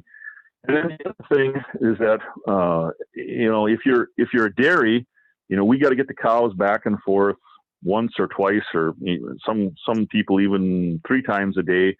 So we got to have lanes, and we got to have gates and other stuff. If you're going to have gates, what I always suggest is, at least on the high tensile, just make sure you just either lift it up or drop it down. And I generally lift it up, because then you don't have to have a gate handle. You don't have to break and splice the wire. And then, but if you're a meat producer, so with sheep, goats, beef cattle, grazing dairy heifers, etc., the poly wire to make your paddocks, whatever size, up to the high tensile. Then the other thing is that the high tensile wire, whether you're using the 12.5 gauge, or if we're using the 14 gauge poly wire, high tensile, the amount of iron, or the amount of metal that's in that, is exponentially higher than those small strands, those 7 or 9 or 12 strands of stainless steel that are woven in the poly wire. So if you can use your high tensile to carry the bulk of your electrical charge, it's just going to make things easier for everybody. And then you don't have the opportunity, or you don't have the propensity to have the poly wire burn out. So those are that's just some general thoughts on it. If you're going to use high tensile wire, you've got to have a spinning jenny. and I'm going to say that again, you got to have a spinning jenny for either unspooling it or spooling it. And there are people who have told me that they can do it without, and I say they are 1 in 10,000. I just say just get yourself a spinning or a spool, take it out. And then as far as the poly wire, I would just recommend that you have to put it on spools, or I shouldn't say you have to. I would strongly recommend that you have that you have it so that you can spool it out. You don't have to buy commercial spools for it. These what we've been using for years and years has been just the electric cord reels, and then we put our poly wire on that, and we must have, I don't know, 30 or 40 of those reels around here, and they last for 4 or 5 years, and then they're shot. I have bought some of the commercial geared poly wire spool, and they have some advantages, but I just haven't found that the juice has been worth the squeeze for that. But having said that, I know that there's certain people that they will not screw around with poly wire unless they have it on a gear drive or on a geared spooler. And like I say, for our operation, we've just made the electric cord reels work really well. But either way, I would suggest, if you're going to buy the stuff, buy good quality. And again, I'm not trying to run down Dare brand. I'm just saying that generally their products are cheaper, and generally they don't last as long, but they're way better than if you're going to be working with 16 or 18 gauge wire, smooth wire, which is, kind of the kiss of death. Just as an aside, in the 70s, Horde's Dairymen, and I've been trying to get a hold of that article, but they were talking about rotational grazing back then, back when there were some dairy farmers. Think about it. 1970, there was 610,000 dairy farmers, and 99% of them were 100 cows or less, and now we're down to 38,000. But anyway, they talked about using the voice-on method and doing rotational grazing, and it inspired a lot of people. And then what killed the whole movement was we didn't have poly wire, and we didn't have good low-tech or low-impedance electric fencers, and it just got to be a freaking mess.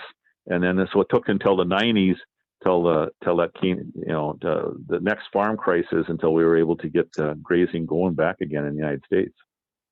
So technology is important.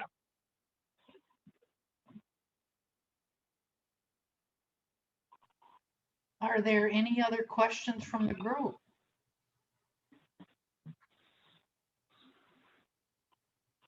If I could just add one point to what Vance said, I had a grazer that was, putting in some equip fencing, and they needed to take out some old line.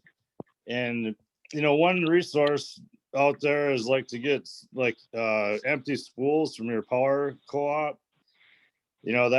That can work. You can put it on a bale spear, something like that, and just roll it up. It's just some handier ways to do it, I guess. Right. It doesn't have to be high tech, and you don't have to spend a lot of money.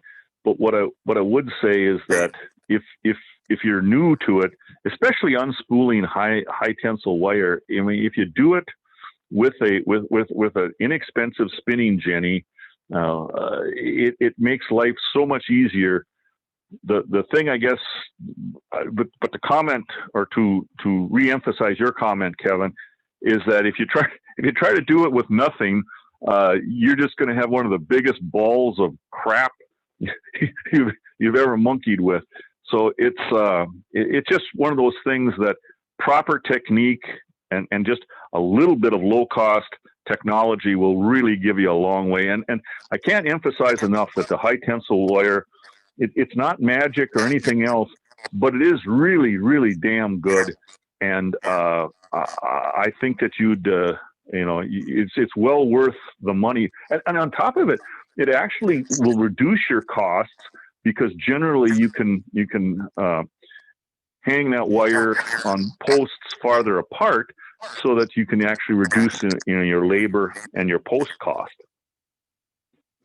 I totally agree. It's, I guess, Vance, I meant with if people are going in and having to take out fence and things Okay. like that, it's just a handier way.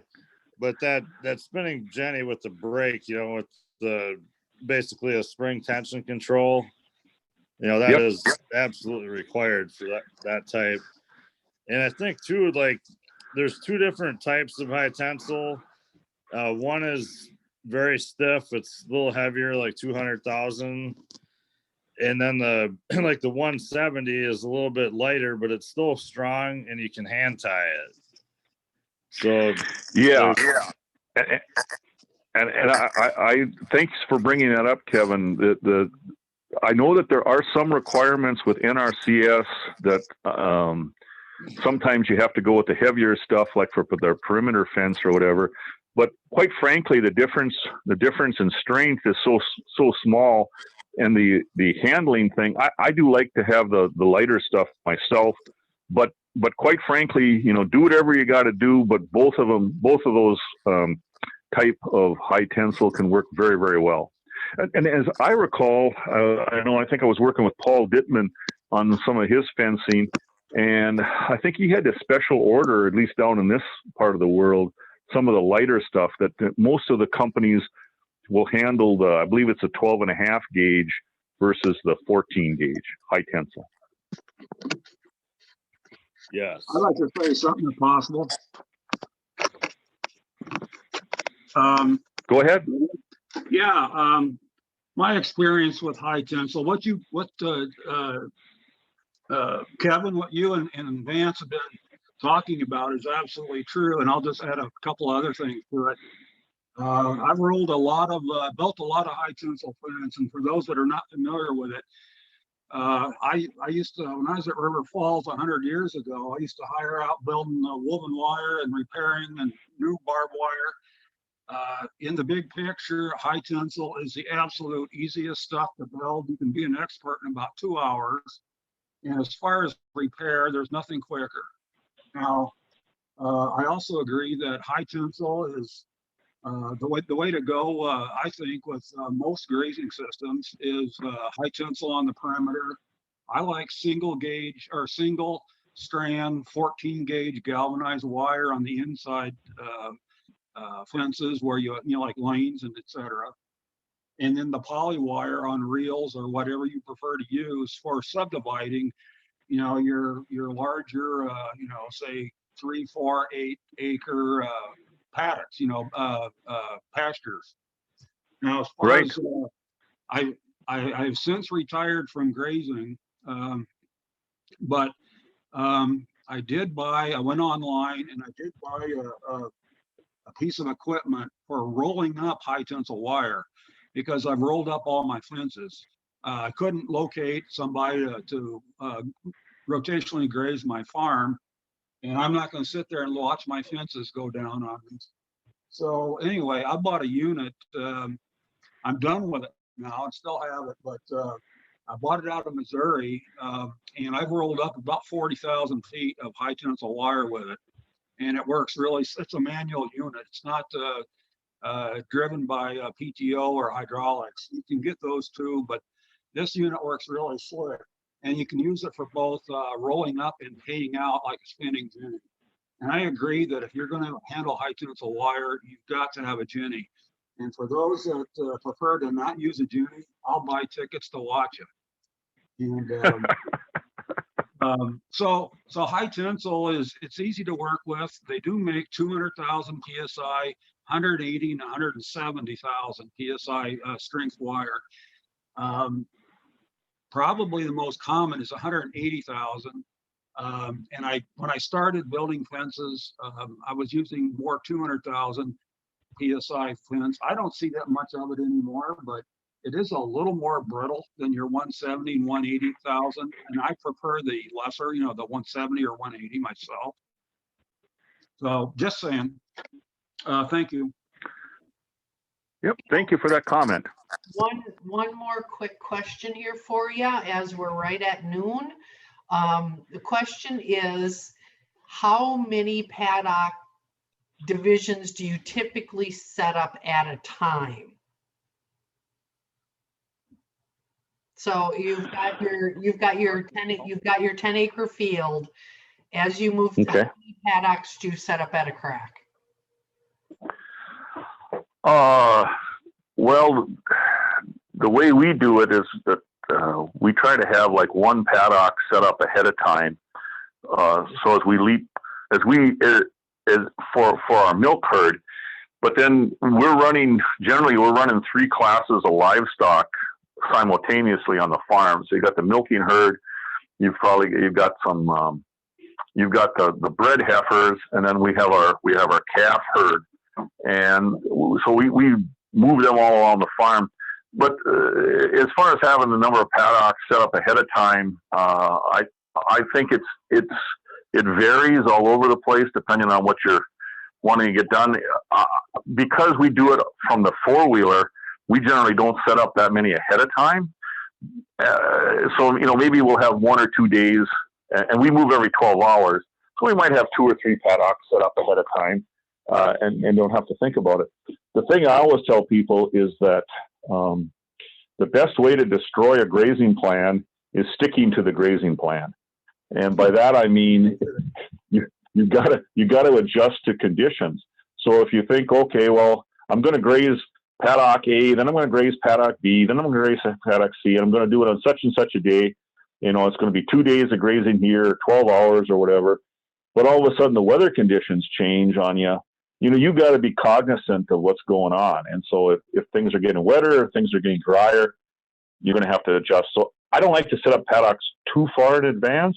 But having said that, having a couple of days, I don't think is a bad idea. Yeah, that's about what we do for our beef herd as well. Okay, should we take one last question or should we wrap it up? This was an excellent meeting today, folks. I've got the time if there was one more question. Otherwise, it is noon and the grandkids are here. If Vance is willing, and if anybody wants to come on, come off mic or get on video, this is one thing, we haven't had a lot of opportunities to actually see each other all winter. So one of the things that I had from few grazers is that, they're tired of virtual meetings. Believe me, we're wanting to get out in pastures, and just on behalf of River Country, we want to do this in a good, safe way. I think I saw Rachel still on. I know you guys did maybe 1 or 2 last year. How did that go, and how did is everybody kind of willing to do outdoor in-person events and all that? I'd just like some feedback on that. Well, if I could kick it off, Kevin, Great River Grazers, which I'm still helping as a facilitator with, we met virtually here the other night, and our plan is in May, mid-May, we're going to be doing in-person pasture walks, and again with whatever precautions are recommended as best management practices for the state that we meet in, because we have members in Iowa, Wisconsin, and Minnesota. But we're planning on meeting in person in mid-May. But we're going to try to follow whatever recommendations the particular state suggests we should do.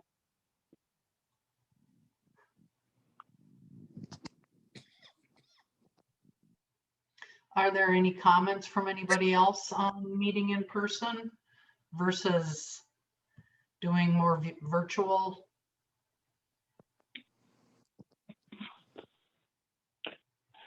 Well, and don't get me wrong, I think the virtual ones are great also, and I really appreciate being able to talk with them. I do understand, though, that people are very, very interested in getting back to some face-to-face things also. I can say, like, some of the last, big events we were a part of were the, like the spring grazing meetings until the mid-March last year. And we obviously had the Grassworks, we had the organic conference.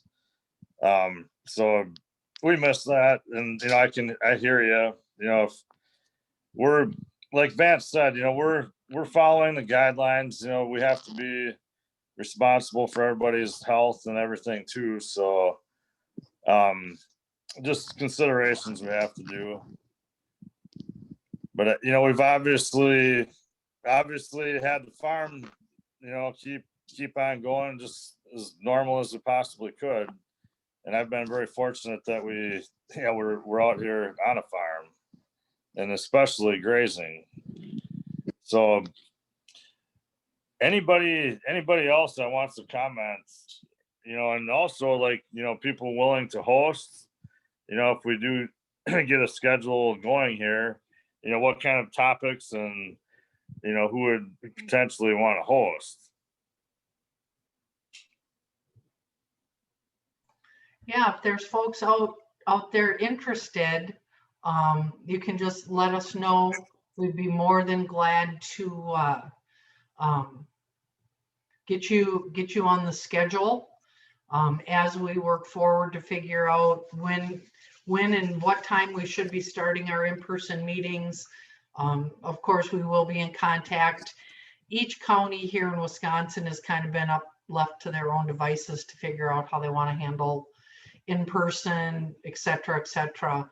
So we may have a few more hoops to jump through here, but we will be in contact with each county's health department to see what their individual rules and regulations are, so that we can hopefully all get back together. If you're interested in doing a pasture walk, please reply to the email address that you received your link for this meeting. Is there any other thoughts or any other discussion?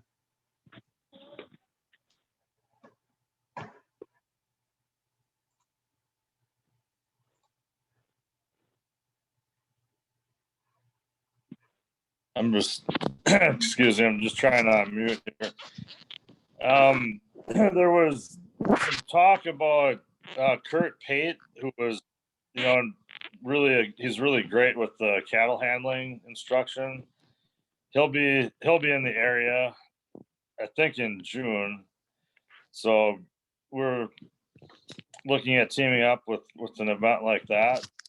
And we need to have that spread out around the state.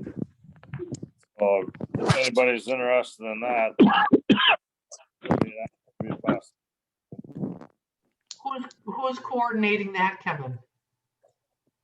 Well, Grassworks was looking to coordinate with basically us or other regional networks around the state. Oh, okay. Okay. So yeah, that's something we can talk about a little bit more. But being as Vance has a house full of little kidlets, if there aren't any other questions for Vance, we could let him off the call to go spend time with the family. How would that be?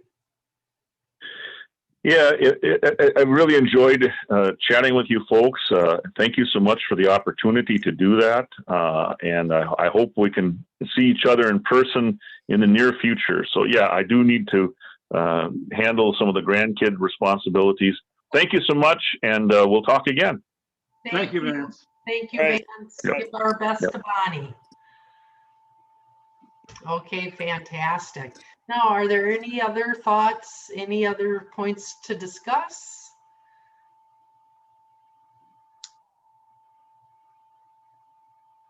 Well, then I think we're going to call this meeting a wrap. And then our next get together is going to be Wednesday at 7 o'clock.